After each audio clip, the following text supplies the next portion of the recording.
Hey there, YouTubers. Tom of Random Tandem here. This is a video response to Brittany Simon's two videos, My Ideal World and My Nightmare World, which the Nightmare World one has now gone somewhere. But apparently there will be another one made. At the end of the original Nightmare one, which some of us saw, Brittany Simon said that she was hoping to hear other people's nightmare and ideal worlds. So I figured I'd go on ahead and do a video, mostly because I have writer's block right now, and this seems slightly more productive than just sitting around staring at an empty screen, hoping that I'll be able to come up with some more words. I don't actually have complete writer's block, it's more like sort of a drudging writer's block. It's like I can still come up with stuff, but it's much slower than I'd prefer, which leaves me with a large portion of the day with nothing to do because I'm part of the American unemployed. Anyway, so yeah, it's yet to be seen if her new video includes the invite of people to come along and say what their ideal and not so ideal worlds are, but I figured I'd go on ahead and do a dual video anyway to include those two ideas. So first of all, my ideal world would be one where people think, I would say, kind of people. I mean, first of all, I'd like to start by saying that Brittany's idea of an ideal world is pretty good, pretty decent. You know, sort of a world where we can all trust each other, where we don't have to be afraid of each other all the time. Yeah, my ideal world would be one where we can trust each other, but also, if I could take it like a step further, my absolute complete pie in the sky idea of I don't know why I just did that. I like emulated a pie that's actually in the sky. It would be weird if there was a pie in the sky. If I could take it a step further, I would go with a world where people like thought about everything that they do. Kind of this, you know, anybody who was raised during a time when like Star Trek was coming back, you know, there was like that time period, like late 80s to like mid 90s, where there was like this real Star Trek resurgence. Anybody who was raised during Star Trek, who kind of experienced Star Trek, also knows that you were partially raised by Star Trek to an extent, that its philosophies kind of inspired you, or at least permeated you a bit more than the stuff you were learning in school, for whatever reason. I mean, whether that's the fact that things on screens tend to be remembered more fully, which is why I think the internet does so incredibly well, just because we seem to remember things better when they're on a screen. It's like most people can tell you exactly what happened on their favorite TV show or what's going on in their favorite blog with absolute perfect accuracy, but you ask them what was in the newspaper or what they read in a textbook, and it's not going to come out nearly as well. But anyway, so Star Trek kind of gives us this one philosophy, actually several really. It's almost an idealized world to an extent, at least the Earth section of it is, where everybody can trust each other and everything's pretty much equal and even, and you don't have to worry about shit any time. You know, never do you have to worry about anything happening. You know, it's like anybody who lives in a city knows that. I don't live in a city, but I worked in one for a while. If you walk past someone in a city, they're probably going to frown at you, and then you frown back, and then you both wonder if one of you is going to mug the other. And this is just like the situation, you know, a lot of people will be like, oh, black crime, oh, we should be afraid of white people, oh, we should be afraid of Mexicans, oh, we should be afraid of Asians.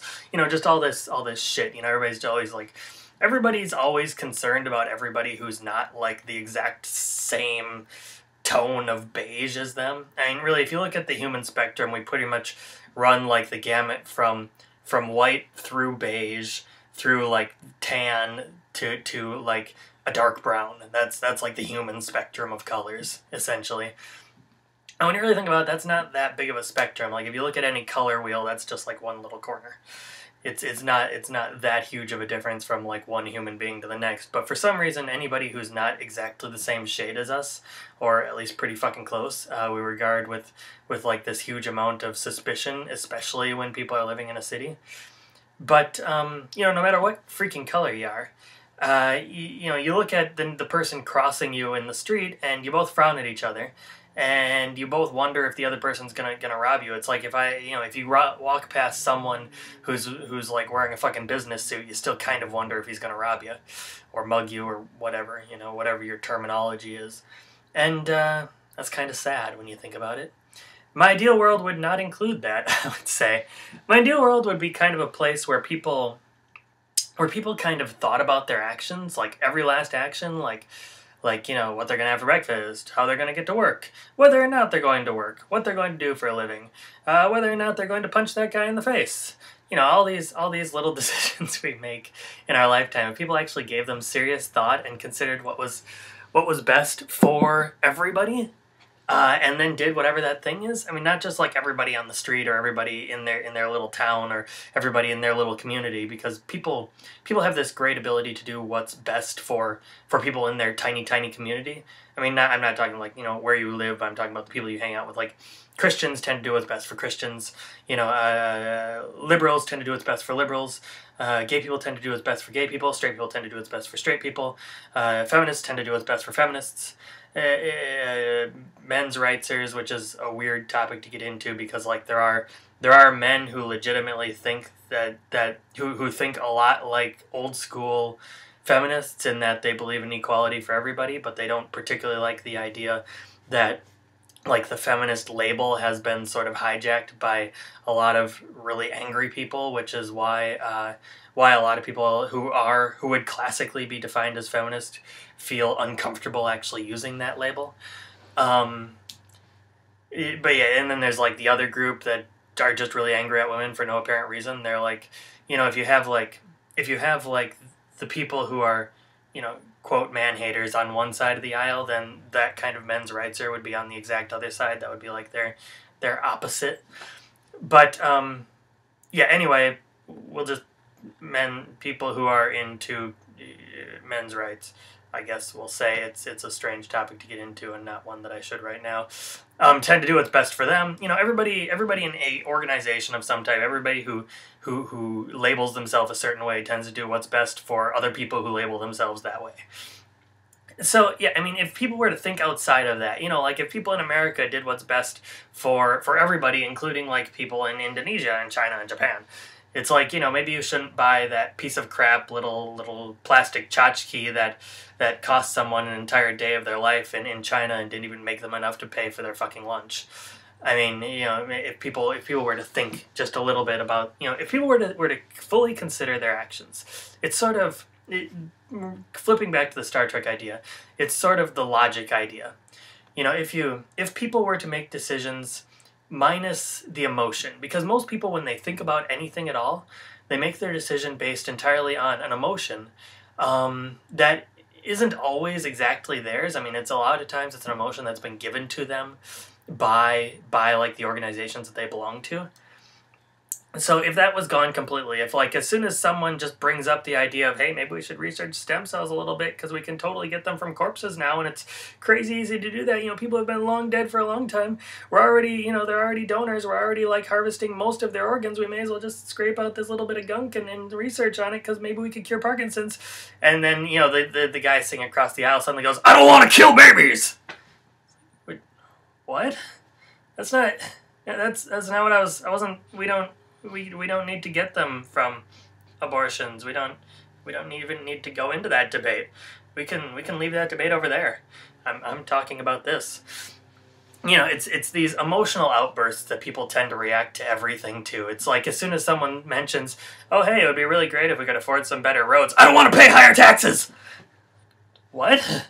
I don't, you just the normal amount of taxes, we just shift them around, no biggie. Don't worry about it. You'll be fine. And even if you do pay higher taxes, it'll be like 79 cents per paycheck. It's really not going to bother you.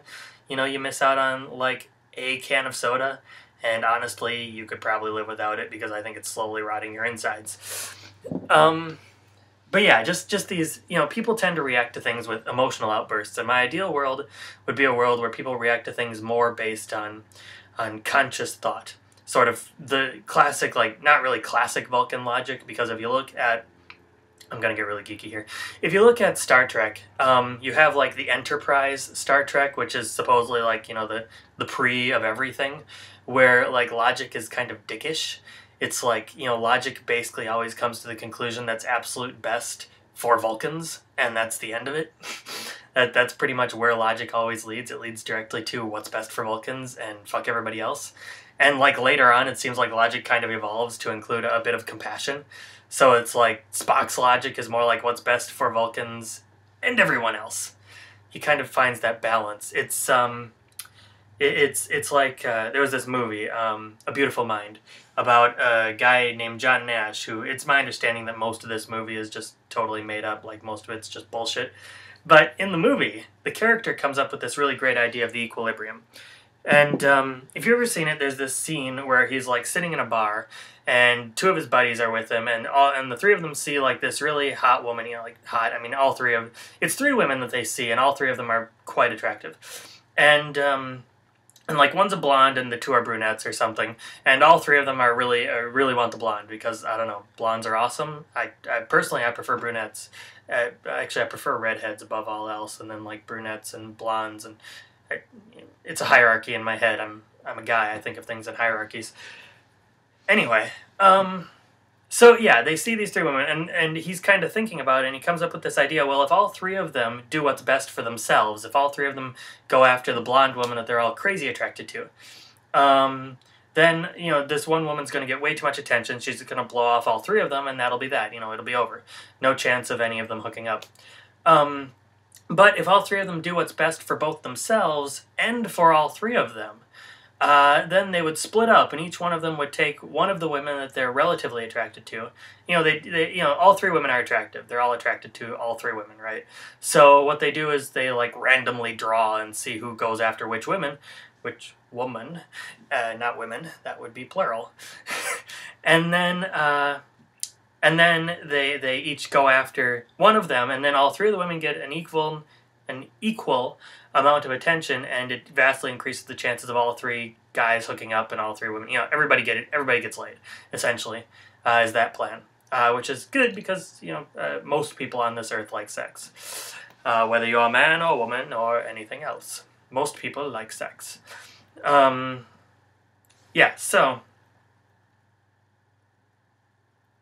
So the idea there is an equilibrium that if you go after at all times what's best for you and what's best for everybody else, and you sort of weigh that out, you balance the scale, and then you do whatever that action is that's at the balance, it would be better for society, generally speaking. And unfortunately, in the world that we're living in right now, like, that's the exact opposite of what happens. Everybody does what's best for themselves and takes what's best for everyone else and throws it away. And that's what they go with. That's their personal balance, is they go with what's best for themselves and everything. Everybody else just doesn't matter.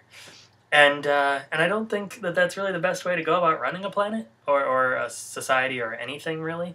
Even a company might be better run if there was a bit of an equilibrium going on there. But, yeah, so my ideal world would be one in which everybody takes every action they do every goddamn day, everything that comes out of their mouth, and they consider it and they weigh it on a scale of what's best for me and what's best for everyone else, and finds that midpoint and does that one thing.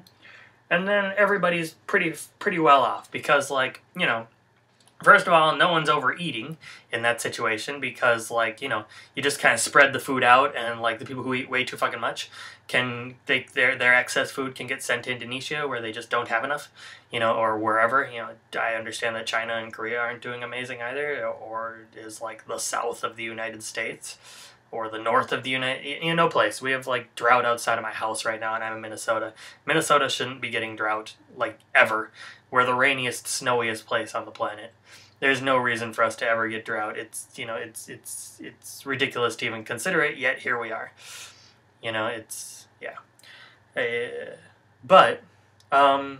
It would just be that would eliminate greed, I think. Once you eliminate greed, everything gets a lot better and a lot easier. And the fact is, a lot of, and then that would eliminate a lot of crime, too. Because if you're doing what's best for yourself and what's best for everybody else, then you don't have, murderers or rapists or that sort of thing, because that's never good for anybody. I mean, it's good for the person committing the crime, but not so great for the person who it's getting done to. So, you balance that out. And what you come up with is the idea, hey, maybe I shouldn't rape this person who I just gave a ride to. And then everybody can hitchhike with freedom and openness and not have to worry about shit anymore. So that would be my absolute ideal world. The world that I would settle for is one in which people just think a little bit more instead of suddenly reacting to things.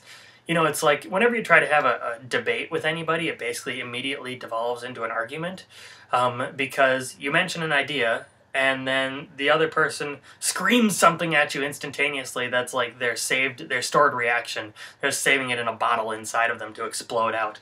And it's usually not even like their reaction. It's usually like a reaction that's been given to them by their religion or their philosophies or their teachers when they were kids, or their teachers now if they're in college, or their politicians, their favorite politicians, or their parents, or, you know, it's usually not even their own reaction. It's usually like something that was fed to them at one point in their lives, and they absorbed it and just didn't even give it any thought, so they just let it be their own. And the world that I would settle for is a world in which that stops, and people just consider issues in their own heads, weigh it out, and decide what they personally believe, instead of just intaking what everybody else tells them to believe and then spitting it back out when the time is right. You know, the classic regurgitation test method. That's what my English teacher in high school used to call a test. He hated this kind of test, but unfortunately occasionally he had to do them, where you are given information, you intake it, and then you spit it back out later. It's essentially the method of learning that is used in almost every history class on the planet, where you're simply given information, you take it in, and you spit it back out later as though it were true, when most of it is not even factual. You know, most people don't even give this much consideration, but a lot of what we believe to be factual history just isn't that accurate. You know, like, hey, Columbus discovered the America. No, he really didn't. There were people here first, and even if he was the first European to discover America, he wasn't, because we have evidence that, you know, Vinland up in the north there in northern Canada, where the Leif Erikson, maybe, came and, you know, made a settlement long before that. You know, look it up. Look the fuck up. This is not hard information to find, and it's totally there. You can go to the ruins. You know, you can see what's left of this old settlement. It's there. You know, it's not even a debate anymore. It's just a fact that we don't teach for some reason, or at least we didn't when I was a kid. Even though the information was already readily available when I was young. You know, I don't know if it's taught now, but I would very much doubt it. So anyway, yeah, if we could get away from what you might call regurgitation opinion forming, and people could just think about their ideas. I mean, I don't care if people don't agree with me. That I don't give a shit about that at all. But that would be, you know, as long as they form their own opinions based on their own ideas and their own life experiences, and don't just intake other people's opinions and make them their own, that would be a good enough world for me. My nightmare world is the one that we're probably going to end up with here before too long, which is the world in which greed is just the king of everything, and everybody has to worry all the time because you have to be afraid that the guy standing next to you on the bus is going to kill you for your shoes because he needs them to pay for his rice, because, you know, because the king of America or whatever, you know, some big time corporate guy with a big pile of money owns all the rice, and he needs to buy some at an exorbitant fee from this person, you know. That's the worst case scenario that we're rapidly barreling towards, where nobody has enough of anything. Nobody does what's right for anybody else ever, just what's right for themselves, without even considering any kind of balance.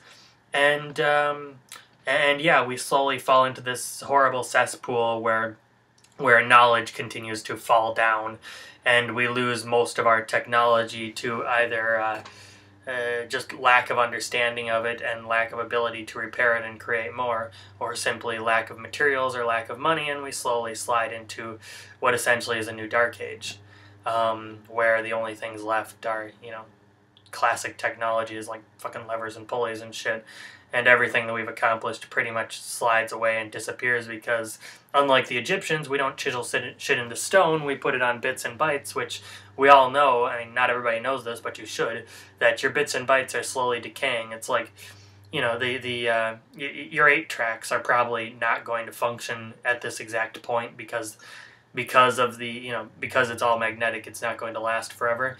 It's like how you'll notice that if you take out your old cassette tapes, they've actually degraded, even though you haven't actually used them in like 10 years. They've still lost quality since the last time you listened to them, just because the magnetics in them are losing their strength. So essentially, like everything that is human knowledge right now is subject to decay because either it's magnetic or it's on paper, which means either way it's going to fall the fuck apart. So what's left of our society, if it ever does fall, won't be much except for a bunch of buildings that really won't last forever either. So that's my nightmare situation, which I think is by far the most likely. And yeah, unfortunately, that's my video. Yeah, I hope to see other people's. Mine got really long. Um, yeah, I hope that other people kind of take this invite to share their own ideal and less than ideal worlds.